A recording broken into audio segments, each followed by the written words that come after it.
to a recognition that a lot of what we do on Sukkot is to do with what's written in the stories of Yoshua. So let me just, as already I've started this, I'm showing the parallels between the book of Exodus, the book of Bamidbar, and the book of Yoshua.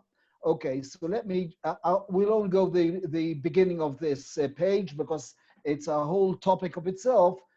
We might carry on a different lesson about this. Sefer Shmot, the main passage, which is actually, I would say, the outline of the book of Exodus is Shlach et ami v'yavduni. I always say it's let my people go. No, we're not talking about letting Africans or black people out from Africa or from coming out from labor. It's coming out from labor, and you shall carry on being servants, but not for Pharaoh, but for me. So that's the middle, I would say, sentence of Sefer Shmot, because all Sefer Shmot is coming out of Egypt, getting the Torah, and accepting Hashem as the God. And actually the tabernacle and anything else is all talking about this topic, send my people go. Okay, so you can understand why I put it as the main topic of the book of Exodus. The next book is Bamidbar. I won't talk about Veikra. Veikra is something else, but if I'm talking about the book of Bamidbar, which is the main topic, it's the 4 different verbs that we say in Leil HaSeder, והוצאתי והצלתי ולקחתי והבאתי, and there it's written, take out my people and הבאתי, and the main part is הבאתי אתכם אל הארץ. And the whole book of Sefer Bamidbar is preparations, and the word hakhanot means preparations to come into the land of Israel. Unfortunately, the book of Bamidbar is saying that the plans went crooked, and we had to wait, and we had to wait for another 38 years because the sins of the spies and so on, and all the rebellions against Moshe and Aaron, the preparations delayed. But the whole book is on the whole preparations to come into Eretz Israel. The beginning of the book, counting Am Yisrael. The middle of the book is actually many mitzvot, which are written, come into Eretz Israel. And the end of the book is definitely talking about the borders of Eretz Israel and the families that which are coming into Eretz Israel. So the major verse is, and I'm going to take you out from Egypt and bring you to Eretz Israel. But this is only the preparation.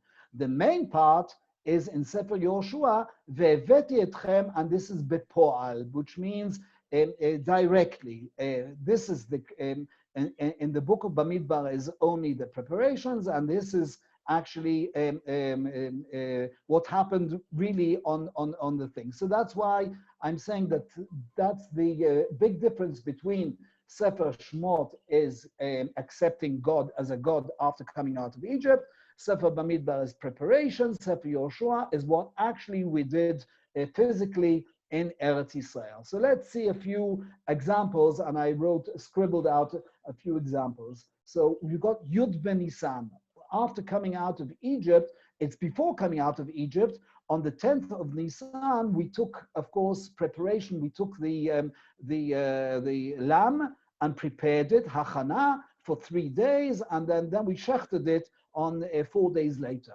The same thing, we don't see anything special written about that in the book of Bamidbar, but in the book of Yoshua is written exactly on the same day, on Yud Ben Nisan, we crossed the Jordan, which is also a preparation to come into Eretz Israel, because you can't come into Eretz Israel if you don't cross the Jordan. And crossing the Jordan was a big miracle, and we won't go into the whole details, but there was an enormous miracle, nearly like crossing the Red Sea. Okay, but I wanted to show that the Yud Ben Nisan, the 10th of Nisan, and here's the 10th of Nisan.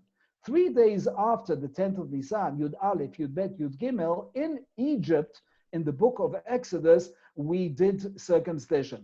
The circumcision was probably done on the Yud Aleph, And then, men and boys have to really rest for 3 days because it hurts and it's terrible, and you have to really recuperate for 3 days. And that was Milah. It was Yud Aleph, Yud Bet, and Yud Gimel. But exactly the same you also have in chapter 5 in Yoshua. In Bamidbar, we don't see anything, but in Yoshua, we see that exactly those 3 days, Yud Aleph, Yud Bet, Yud Gimel, they did circumcision, but I wrote here in the word Gilgal. And by the way, the word Gilgal is rolling off the impurity of Mitzrayim. That's what it means, Gilgal. Take away all the dirt. Legalgel is to roll off, okay? So this happened on these 3 days, and the same happened on these 3 days. But here we come to the next line is on Yudalet Ben Nisan. Of course, in Pesach, before we came out of Egypt, we did the Korban Pesach. We were preparing Korban Pesach. They shechted the lamb, and by the way, the lamb, we know that from Chazal, and we know that also from history evidence, from all kinds of writings of the Egyptians, that one of the gods that they believed in was in a lamb. They also believed in cows. They believed in, by the way, cockroaches. They believe in all kinds of gods. But one of the, yes, also cockroaches, by the way, and snakes, definitely. Snakes, nearly every picture of Pharaoh always has a snake on top of him, but also a lamb. We know sheep, we know also cows and so on, but one of the things was a lamb, and they shechted it in front of their eyes.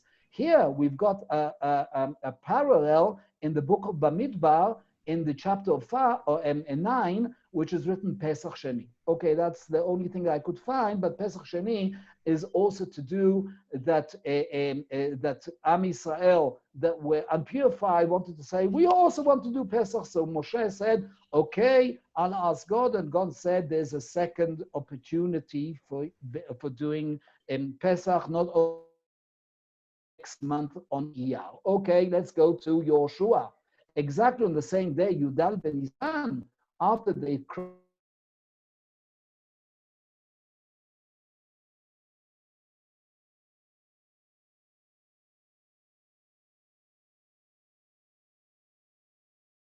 Pesach, Milah and Pesach, and they also fit together. Do I hear Victor? Is Victor here? Hello? You must yes, now I hear you. I didn't hear you for a minute there. Okay. Yeah, I'm here. Oh, I'm just on mute, but you were mute for a couple of minutes or so. I was on mute, so I didn't know that. So you should have repeat the last couple of sentences. I'll repeat the card. Okay, so what I'm saying is, we heard you okay. You heard me okay? Okay, so where you want me to repeat myself? Victor, from which thing? From Yudalet Ben Nisan? Where you want me to start? Yeah, the last couple of minutes, yeah. Okay, Yudalet Ben Nisan, of course, is the main day of preparation of the Korban Pesach in Egypt. Parallel to that in Sefer Bamidbar is Pesach Sheni, so you can see Pesach and Pesach. But here, the Yudalet Nisan in the book of Yoshua is definitely an amazing parallel. They did the Pesach in Egypt. They said the same day they did also Pesach coming into Eretz Israel in the Gilgal. In the Gilgal, and what I said is, especially the Gilgal is a place where they did the circumcision, is the place where they do the Pesach. And that's always a fact that these two mitzvot, Milah and Pesach, always come together in the Tanakh. Many, many places we can find Milah and Pesach, and I don't have to tell you guys that you are learned enough that these are the only two effective positive mitzvot, not the negative mitzvot, but they are mitzvot that we do positively, putting on tefillin, putting on a mezuzah. They're the only mitzvot that they have a punishment for not obeying these two mitzvot. I say positive mitzvot, you have to do something physically. You mean positive aseh, mitzvot aseh. Mitzvot aseh, exactly what I'm saying, exactly. This lot aseh is don't eat pig and don't do this and don't do that. Okay, that's negative, but positive is something that you have to do. And these are the only two mitzvot that they have a punishment. if you don't do Brit Milah or you don't do Pesach, you're chas v'chalilu cut off. You've got a karet.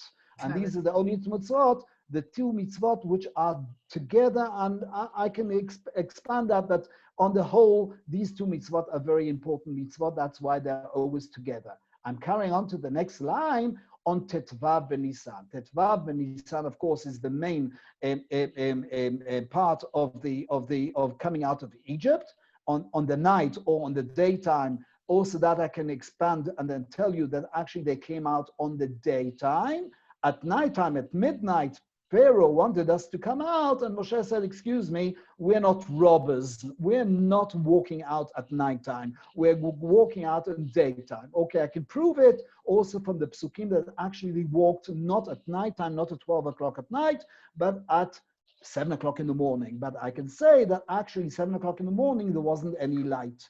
Hashem make darkness also at 7 o'clock in the morning. We won't expand that. But anyhow, on the 15th of Nisan, they came out of Mitzrayim. That was the main miracle.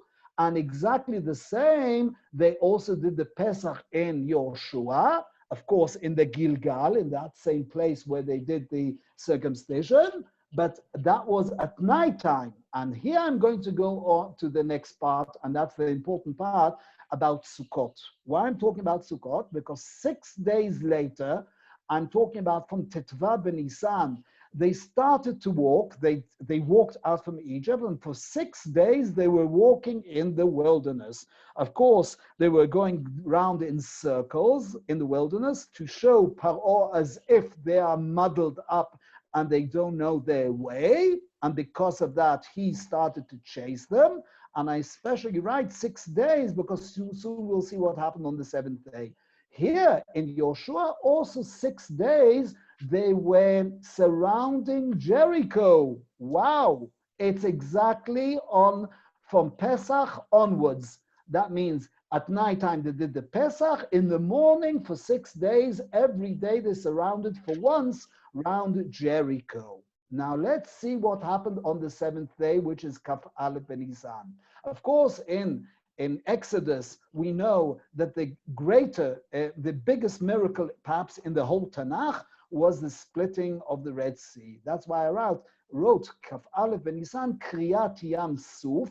Soon we'll see the word Suf, which also means perhaps Sof, which means the end, and it's the end of the Egyptians. Ve'amayim lahem choma, and they had two big walls of water, which those walls, of course, collapsed over the Egyptians. Everybody knows that, but why did I emphasize the word choma? Because exactly the same happened also in Yoshua.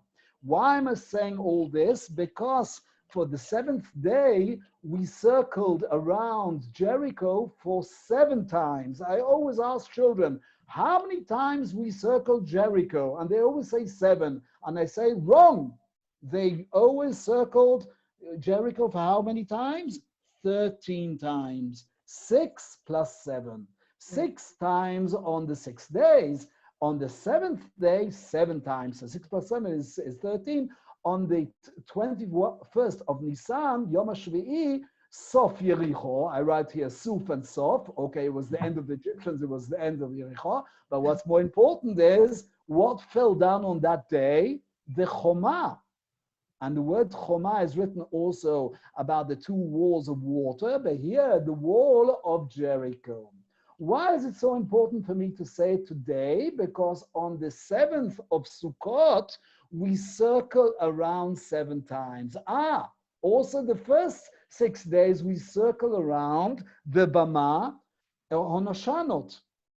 So I got this idea, and I've heard ideas like this over and over again, and I said, it can't be just by chance.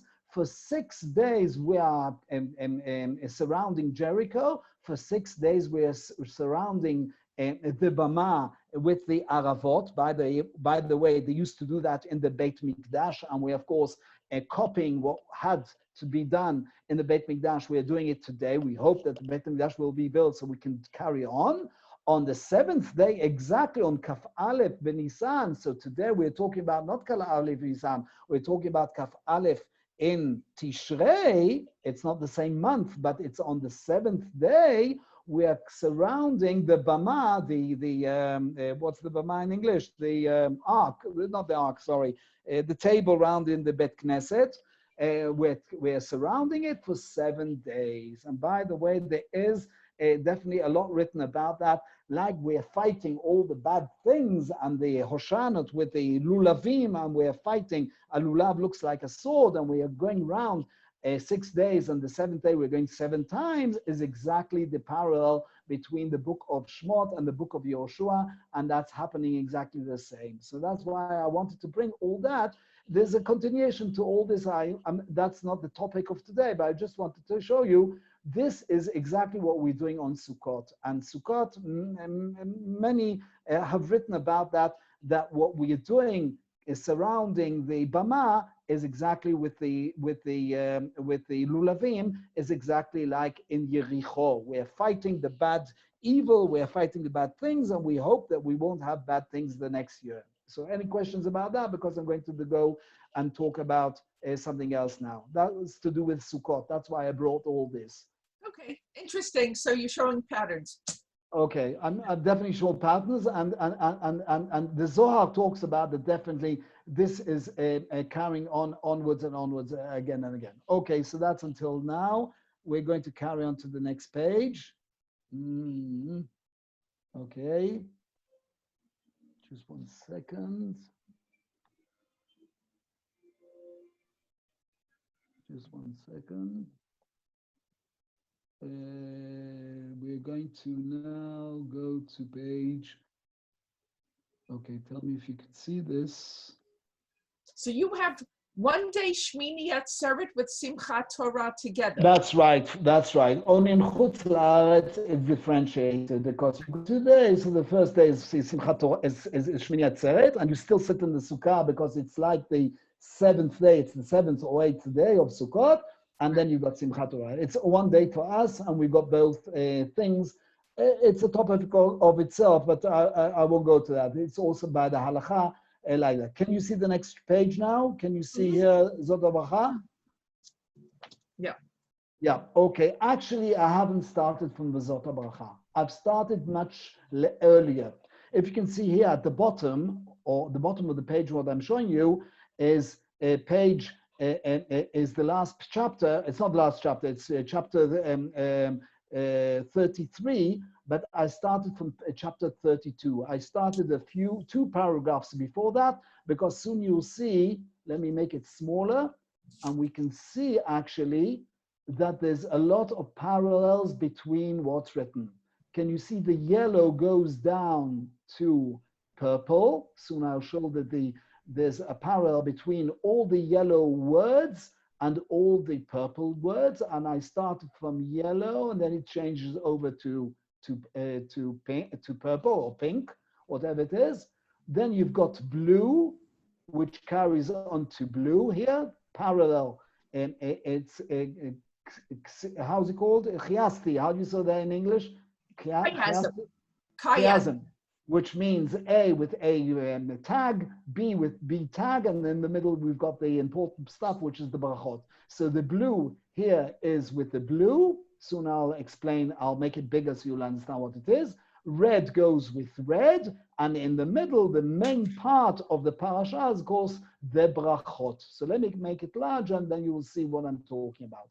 Okay, so I started actually with 2 paragraphs before our parasha, and we're talking about last week's parasha, and we're talking about the word ledaber 8 times, vaydaber, vaydaber, vaydaber, vaydaber, and this is actually like I wrote here on the right in Hebrew, dvarim achronim shel Moshe. It's the last words of Moshe before he dies. Okay, so that's why the word vaydaber appears over and over again, and you can see the word Israel, of course, and he's mentioning Israel, and he's telling them, I'm going to finish my life. I'm telling you the last words that I'm going to say. Don't forget to tell your sons like that, and don't forget the whole Torah, and don't forget that everything is from you, and don't forget everything. If you keep these things, you will have long life. That the word davar appears over and over again. Let me go down to the bottom of the page, and you can see 8 times he doesn't talk anymore. That's why the word davar won't appear. Here, 8 times appears vaydaber, but twice is written the word Moshe. At the bottom, he doesn't talk anymore, but 8 times appears the word Moshe. 1, 2, 3, 4, 5, 6, 7, 8. 8 times appears Moshe, and of course is written at the beginning, Vayamot Moshe, and Moshe died. So this is parallel to that. And by the way, the last part, really the last part, the last 3 verses are talking about actually what happened to Moshe after he died. It's like a hesped. How would you say a hesped in English when somebody died? Mourning or Mourning. eulogy. Eulogy. Eulogy is a fancy word for it. Okay, so you understood what I'm talking about. These are the last words we're talking about, that Moshe was the greatest person, perhaps in the world, and so on, but he still died. I'll just state in half a second, we're the only religion in the whole world. I've gone through many religions. There's a whole encyclopedia of religions. I once skipped through the encyclopedia. I didn't read every word, but I skipped through the encyclopedia. And every religion always talks about that they have their saints, they have their important guys, they have the important patriarchs. Always they are the most great ones, and they never sinned. So first of all, Moshe did sin. So we are the only religion that says bad things about their leaders. About Abraham, Yitzchak, Yaakov, the Torah criticizes about that. Definitely about Moshe, and that's why he didn't come into Eretz Israel. And don't forget David. Well, of course, David is terrible. So I have to explain. I can explain that. I can give a whole shiur about the sin of David. Did he really take? He sinned, definitely he sinned, but did he take somebody which is not his wife? Yes, he took somebody which she wasn't married exactly. So why is it written? I won't go into that, but it's a whole lesson I can give about David. But we're the only religion that talks about the important people that sins. The second thing, there's many things that we are different from other religions. The second thing, no other religion, even Confucius, even we're talking about Buddha, they always say that these people went up to heaven. We're the only religion that tells about Moshe Rabbeinu, the greatest guy. He died and was buried. We don't know where he's buried. That's important not to know. Otherwise, we'll make him Reb Nachman. We'll make him really. I didn't say anything. No. It's fine. It was my Dvar Torah. Cross that out. Okay, I didn't say that, but I say that we are the only religion that say our greatest person died. Wow, that's another thing. Okay, let me skip that because I want to talk about Vezot Habracha. There's other things that we are special. Our religion shows how we are really a marvelous religion. Truth, and only Hashem can write a thing like that in the Torah. I can show you other things which show that the Torah criticizes Am Yisrael. How is it possible that we weren't born in our land? We're the only religion that we say we are not born in our land. We are brought to our land, and we are also threatened that we are going to be chased out of our land. So what kind of religion is that? Yes, that means it's a true religion, because also we, Am Yisrael, have to behave ourselves. Also, let's go back again. So we've got here Moshe, and we got here Ledaber. Now let's go to the second paragraph. We said A with a tag, now we're going to B and B tag. The second part is these 4 words which are written Ale, go up to the Har Nevo, Ha'avarim, which is also means to cross to Eretz Israel, and it's called Har Ha'avarim, which means it's a mountain that you can see from there on how to cross to Eretz Israel. The word Re'eh, see, and he saw, but he couldn't go in. And of course, Vemut. All these 4 different verbs are written also at the bottom at B tag. Can you see Vayal? Can you see here?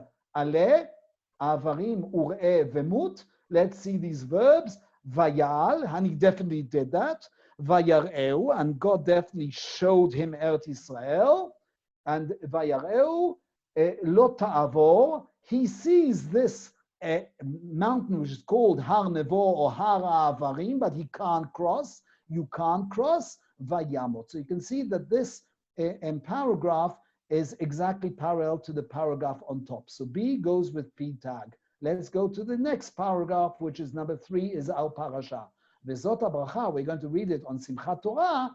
Vezot Habracha, and I won't go into the main words. The main words is Israel. Israel. How many times Israel is written? Twice. The word Yeshurun will only be written in the Torah 3 times. We read it last week about Vaishman, Yeshurun, Vaivat in Parashat Ha'azinu, which means that we really disobeyed God and we really kicked everything because we were so satisfied of ourselves. But here the word Yeshurun means much nicer. It means Vayhi Bishurun Melech, when there's a God with a king in Yeshurun. Yeshurun is another word for Israel. Who's the Melech? There's a discussion in the commentators. Does it mean Moses was a king?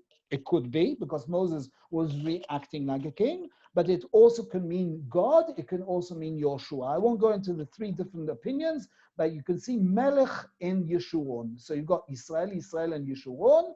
I'm going down at the bottom at C tag. The word Yeshurun appears again. I said there's only 3 times in the whole Torah written Yeshurun, twice in this parasha, and again the word Israel, of course, twice. And of course, this is a summary of all the brachot.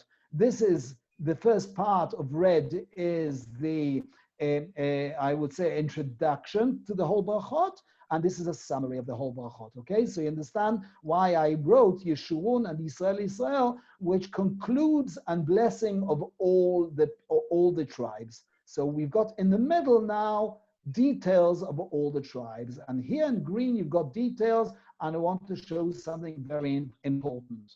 What I'm trying to show is that actually all the tribes were blessed. Moshe tries to bless all the tribes. Yaakov didn't bless all the tribes. Which tribes he didn't bless? 3 tribes he didn't bless. Shimon and Levi? No. You're right. First of all, start with Reuven.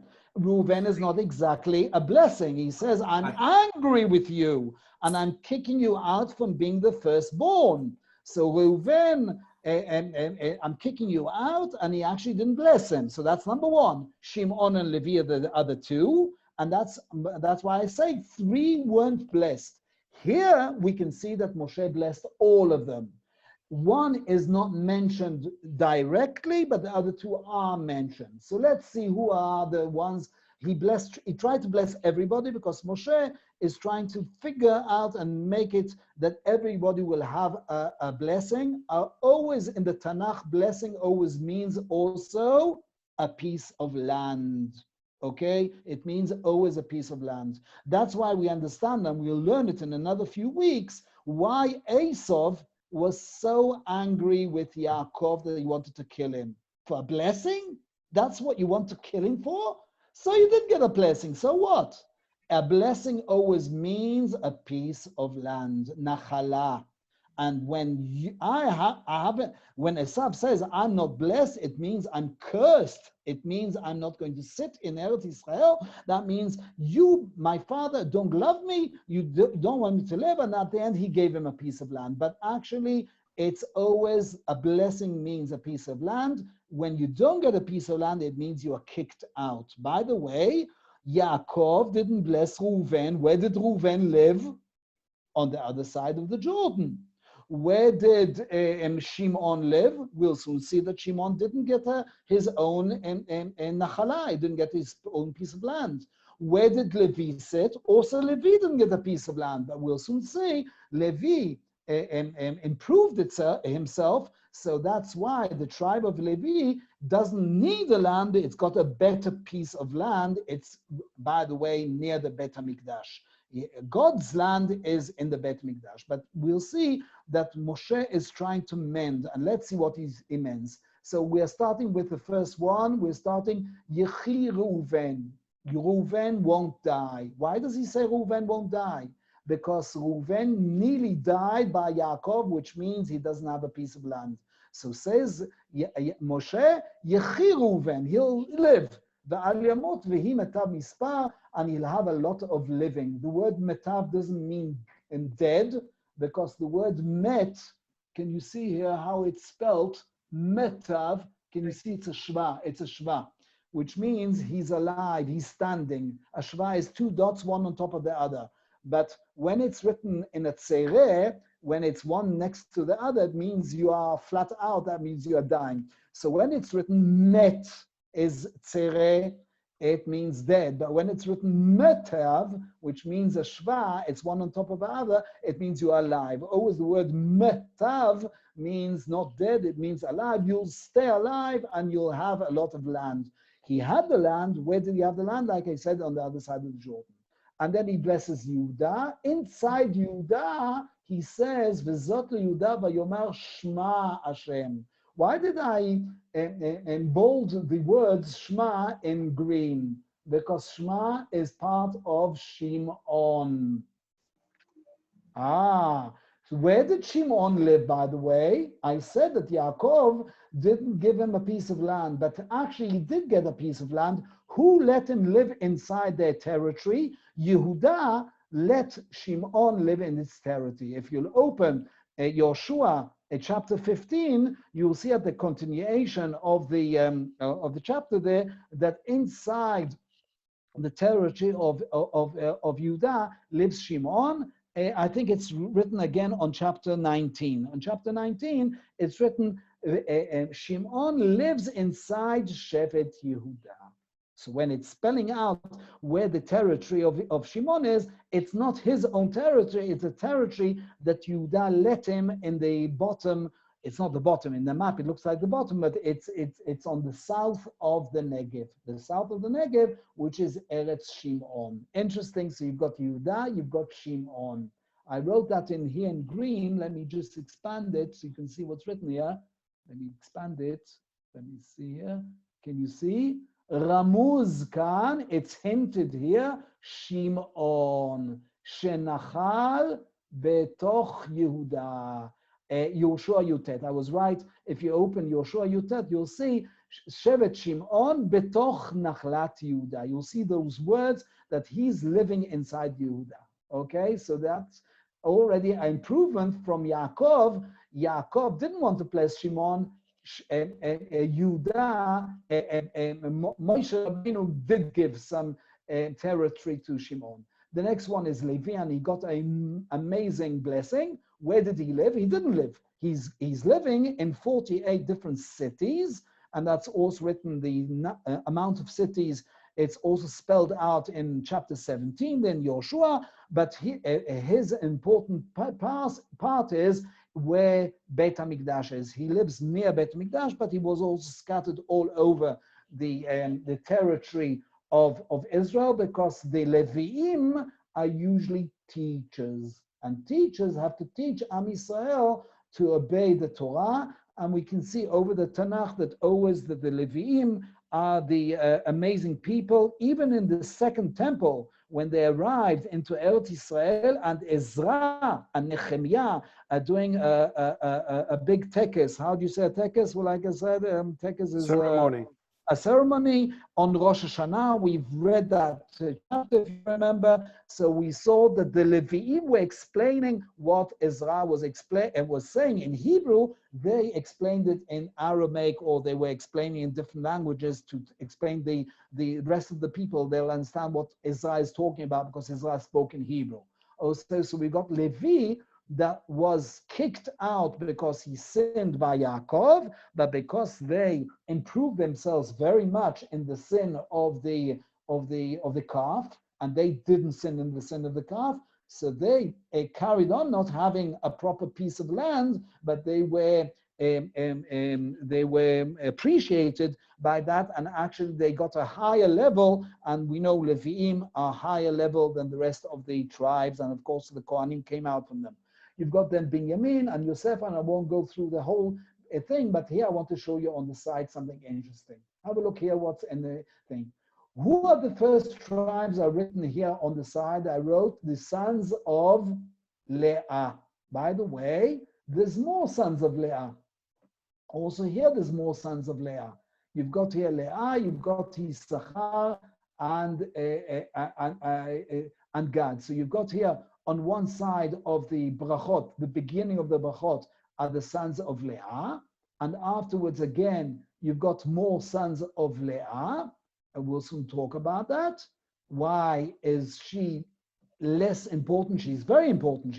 Leah had, of course, 6 tribes, and they are, even so that they are the majority, nearly the majority of Am Yisrael, but they are not in the middle. They are here, Leah is one side, and Leah is on the other side. Then you've got the 2 tribes of Rachel in the middle. The 2 tribes of Rachel are Binyamin and Yosef, which are in the middle. You'll soon see that it also has another meaning. The middle of Eretz Israel, because I said it goes also by the land which is situated in Eretz Israel. Soon we'll talk about that. The brachot are situated at the beginning of Leah. Then you've got Rachel. Then you've got again Leah. And at the end, you've got also these are the imahot, and here you've got the shfachot. The shfachot are right at the end, which are the concubines Zilpah and Bilhah, but also Zilpah and Bi'ah. You can see Zilpah is one stage here, Zilpah on another stage, and who's in the middle? Bilhah. Why is she in the middle? Because she is the concubine of Rachel. Rachel is always in the middle. So you've got Leah, and in the middle you've got Rachel. Also the concubines, you've got Zilpah, and in the middle, the concubine, which belongs to Rachel, is in the middle, and that's Dan. Okay, so that's already interesting that you can always see Rachel is important, and she's in the middle. I'll soon talk about that, but this is one part of how to situate these brachot, that the major brachot are actually of 2 tribes, Yosef and Binyamin. Okay, so why Yosef and Binyamin are in the middle? Because they were loved perhaps by Yaakov, but Moshe is carrying on and giving it.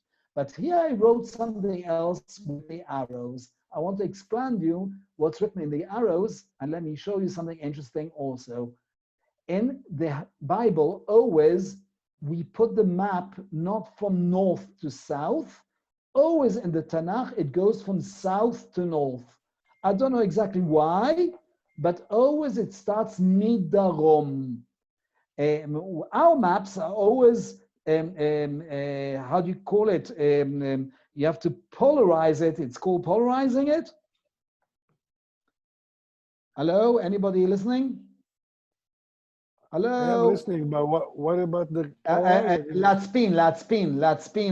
It means to go to the north? I don't to go to the north. But I think it's called polarized. No, it's not polarized. Not the cold thing. No. It's not. Okay, so I'm wrong. What I mean is from this in the maps of the Tanakh, always they talk from the south to the north, not from the north to the south. Now have a look from the south. Who lives on the other side in the south, on the other side of the Jordan in the south? Reuven. On the south of Eretz Israel, the most southern place is Yehuda. I said Yehuda, and actually inside it is also Shimon. And then after that, when you come a tiny bit more north, you've got Levi. Levi, which of course is part of the Beit Mikdash of Yerushalayim. And then if you got more north, you come to, of course, Binyamin, and then you go to Yosef. The more north you go, you're coming up to Rachel, which is Binyamin and Yosef. Then you go much more north, you go to Ephraim and Menashe, which is more northern. The most northern is, of course, Yisachar, which is near the Kinneret. And then they're going over to the other side of the Jordan. You've got Gad on one side of the Jordan, and Dan, which is right in the north, and then you've got, of course, the last one, which is Naphtali and Asher, which is the most northern part of Eretz Israel. So here you've got 2 aspects of this map. On the one side, you've got maps, the map of Eretz Yisrael, which is starting from the southern part to the northern part. And there's another aspect that we're talking about Leah, and in the middle is Rachel. You've got Zilpah and Zilpah, in the middle you've got Bilhah. Interesting that you can see that Moshe situated, and it works out exactly these two elements, also the map and also the importance of the mothers. So, Okay. so I had to miss that. I was in my office. Okay. I'll just say again that there's two elements that how the tribes are situated. It's always situated from the southern part of the map to the northern part of the map, and everything goes from south to north. On the other hand, it goes that the important one is always Rachel or her concubine. So you've got Rachel in the middle, and here you've got on top of it, on top, before Rachel, you've got Leah, and after Rachel, you've got Leah. That means Leah is surrounding Rachel. Rachel should be guarded by Leah and Leah. By the way, also Beit HaMikdash is guarded all around with other tribes. So that really fits very well that Binyamin is guarded and also Yosef is guarded. So this issue of south to north. Yes, from south to north usually happens also on all kinds of occasions. If you go to a Parashat Mas'ei, Matot Mas'ei, and it's telling you the borders of Eretz Yisrael, you see also from south to north. Also, Sefer Shoftim is south to north. You're perfectly right. Shoftim, the first chapter. Of course, we're talking to a learned person. She knows. It always goes from south to north. I use the word polarized. Tell me how you say to say to the north. Always you put the maps to the north. How do you say that? Not polarized? It's not called polarized? No. Just to the pole, towards the pole. Okay, so no word for like Latspin or something. No. Latspin. Okay, so here it doesn't go to the North Pole, it goes to the South Pole. But the question I have about Reuven, I didn't understand. It starts with Reuven, but Reuven is not in the south. Yeah, he's in the south. He's in the south, but on the outside of Eretz Yisrael. That means on the eastern side. On the eastern side, but he's the most southern thing, because on top of Reuven comes Gad, and on top of Gad comes half of Menashe, okay? So he's on the southern, but at the outside, which means he's actually in the bottom of the bottom, which means he's in the south, but on the wrong side. So it's even worse than that. That's why Reuven is less important, and Yehuda is more important. He's also in the south, but at least he's inside the Eretz Yisrael. Okay, Victor, you understand what I'm saying? Yeah. Okay. It's starting from outside into inside. They're in the south, they're in the side. But by the way, Shimon was more southern than Yehuda. The bottom of the Negev is of Shimon, and Shimon was actually kicked out much later. There were all kinds of tribes that moved Shimon out, and we see in the book of Chronicles in chapter 5. You'll see there, in the first book of Chronicles, chapter 5, you'll see that Shimon afterwards, in the time of Chizkiyahu, went over to the other side of the Jordan. And they had so much lambs and sheep and so on, they went to the other side of the Jordan, and they situated themselves. So Shimon was sort of they weren't in their own land. They weren't exactly in their own land. Yehuda gave them the land, but it didn't last for a long time. But that's you can see that's how it's situated very much. So that's one page. I just want to show you the other page again. I'll just stop sharing again. We'll go to the other page. While you're doing that, for some reason, I kind of remember that Binyamin and Yehuda are what we are today. Is that correct? You're perfectly right. When we talk about Yehudim, the majority of Jews are from Yehuda. And of course, we're talking about two tribes. When we talk about 10 tribes, so who are the other two tribes? It's Yehuda. And of course, Binyamin. Of course, there's also Leviim, but we're also talking about other tribes that came back, but mostly are Jews. Okay, so you're perfectly right. So that's why we call Jews, because of the word Yehuda. Okay. Can you see the next page now? No. Yep. Yeah, now, yes. Okay. I've taken the same page and I'm just showing you other things that I showed on this. I just bolded other things in this page. I'll say that this is actually a song at the end of Parashat Ha'azino. Vezot Habracha is here in Pasuk Aleph, but before that, it's like a song. And by the way, also Rashi uses the word song. And it's written here that also after Ha'azino, you can see the words here, Ur'e et Eretz Canaan, you'll see Eretz Canaan, Asher ani noten livnei Israel, given to Bnei Israel. And it's repeated again in green, Tire et ha'aretz asher ani noten livnei Israel. So these green is parallel to green, which is always trying to show that if you've got a phrase which is written at the beginning and a phrase which is written in the end, it's trying to bold the things in the middle. And what's written in the middle is in red. Here it's written in red, Umut bahar asher ata ole shama v'te'asef el amecha, you'll die, and you have to go up to that mountain, asher met Aaron achicha, and afterwards it's written, asher me'altem, why you have to die and you're not going into Eretz Israel? Because you sinned against me and against Am Israel. And again it's written, Al asher lo kidashtem oti betoch bnei Israel. You can see the red is written twice. The red is talking about you die like your brother died. And it's written, you sinned like what you sinned in the sin of the Mei Meriva. And again, it's copied again. Al asher lo kidashtem oti. Okay, me'altem bi means you sinned. Lo kidashtem oti, you didn't. How do you call it? Sanctify. Sanctify, and that's why it's written like a song here, which is a sad song. It's the last part of Moshe Rabbeinu. Afterwards, I want to show you a few more things which I bolded. Yedid Hashem Yishkon Lavetach. Now, who built the first Bet HaMikdash? Can you tell me who built the first Bet HaMikdash? Shlomo. Give me another name of it, of him. Yedidia.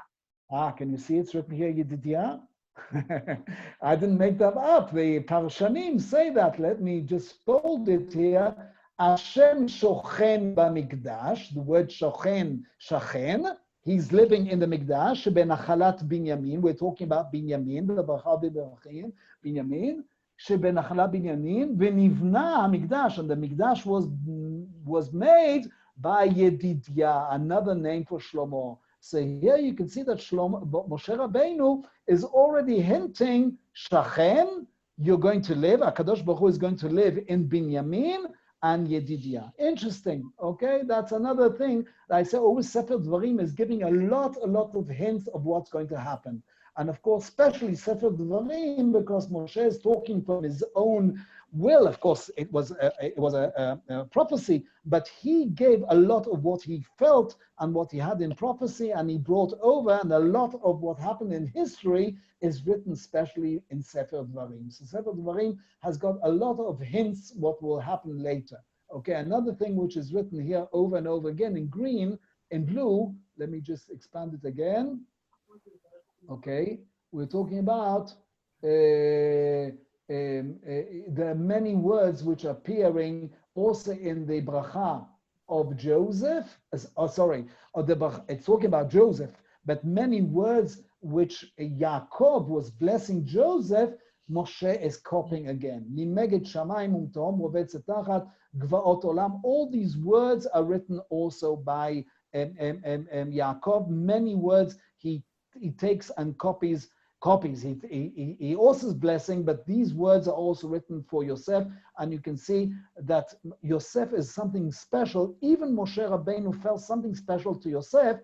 By the way, who was buried? Who took out the bones of Yosef? Moshe Rabbeinu. So he feels very close to Yosef. Yosef was the one that stayed. He tried to take out his bones. He carried him.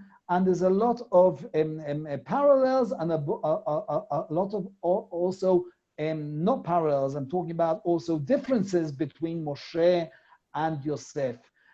Moshe is called Ish Mitzri.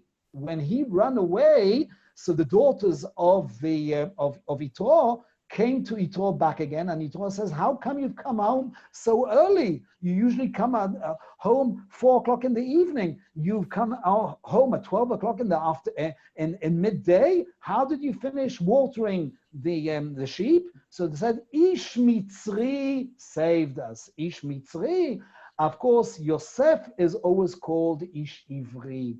Everybody complains that Yosef is more Jewish. He comes from Ever Nahar. He comes from Eretz Israel. Moshe is the opposite. He behaved like an Egyptian and not like Eretz Israel. So I'm just showing you that that's also another thing, that Yosef is important in the bracha of Yaakov, also the bracha of Moshe. Moshe has got something special with Yosef. Other things which are written here over again, and this is important in green.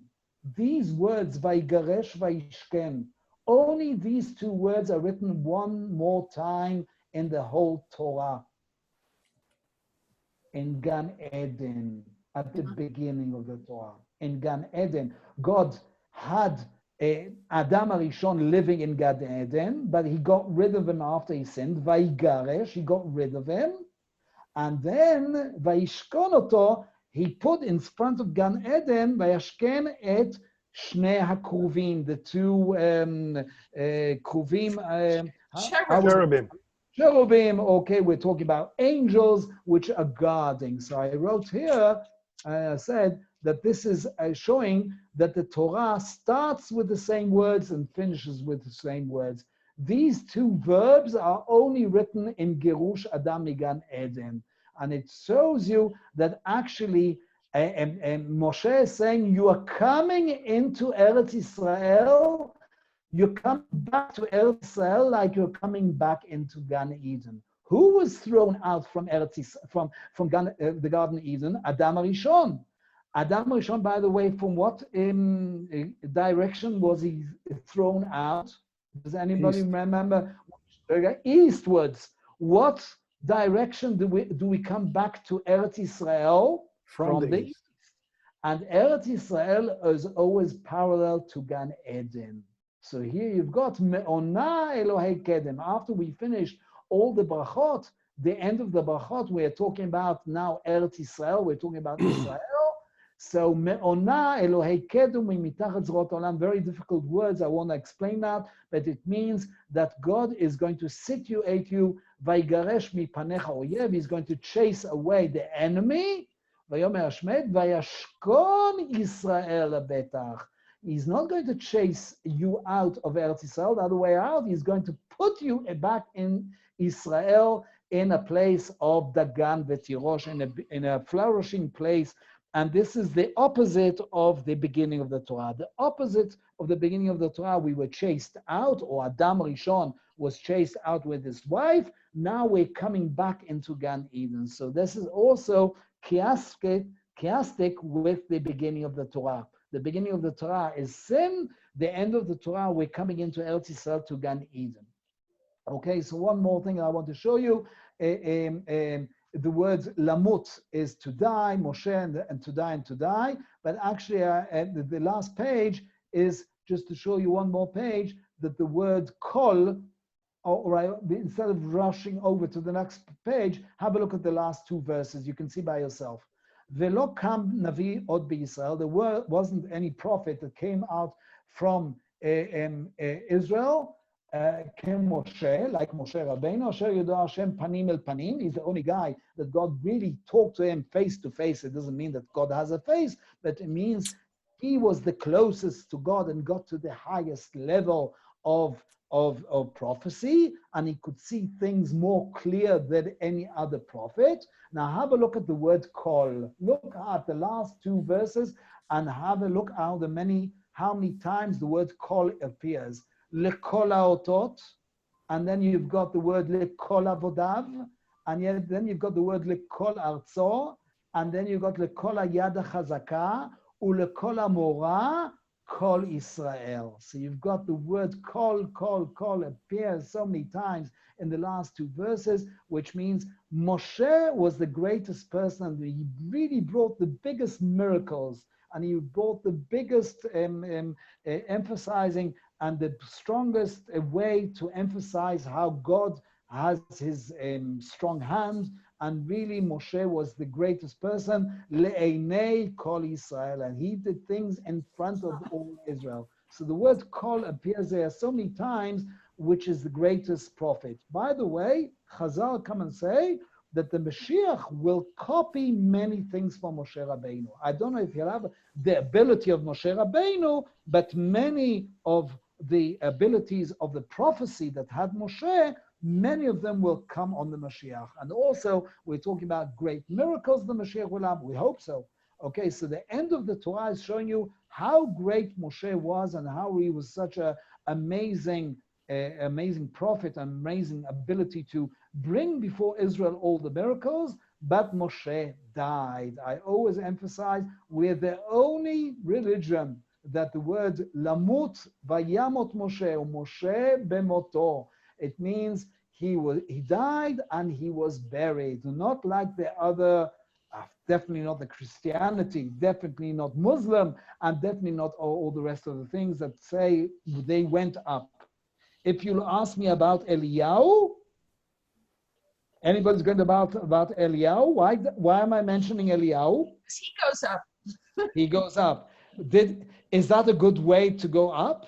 No, he's actually punished. I can say it in one sentence, he was actually punished. You know Eliyahu, what he does the whole time? He's not in Gan Eden. He comes and proves opposite from what he said in his life. When he was alive, he said and complained about Am Yisrael that they're not keeping the covenant. Okay, that's the last thing. He comes to Kadosh Baruch Hu and says, Am Yisrael is not keeping the covenant. What is doing Eliyahu since then? In the circumcision, in Pesach, in Motzei Shabbat, he's always coming to give a witness to God, to Kadosh Baruch Hu. Am Yisrael is keeping the covenant.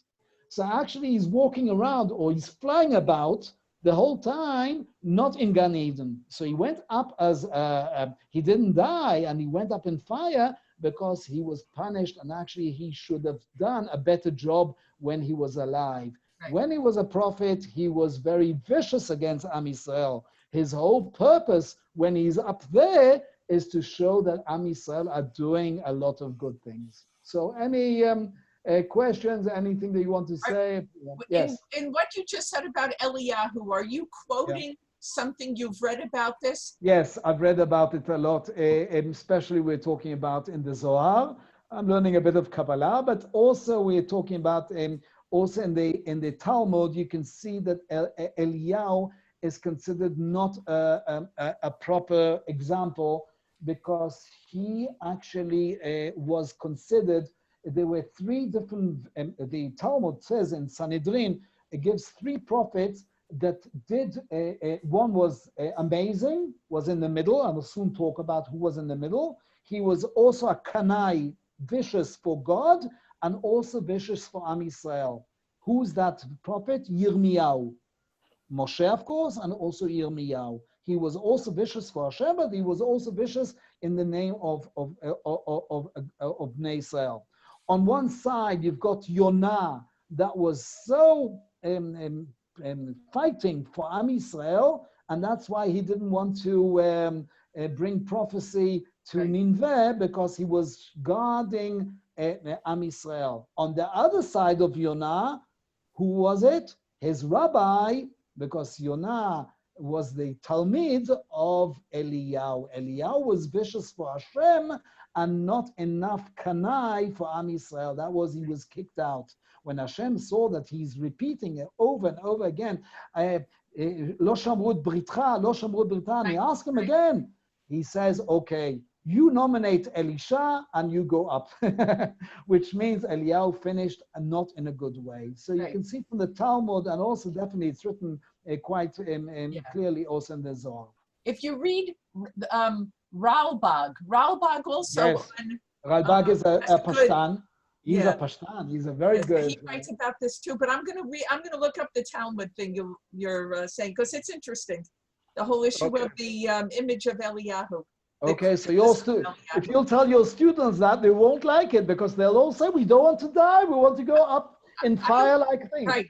I always try to explain to them that in English we have the word like recalled. Recalled means like if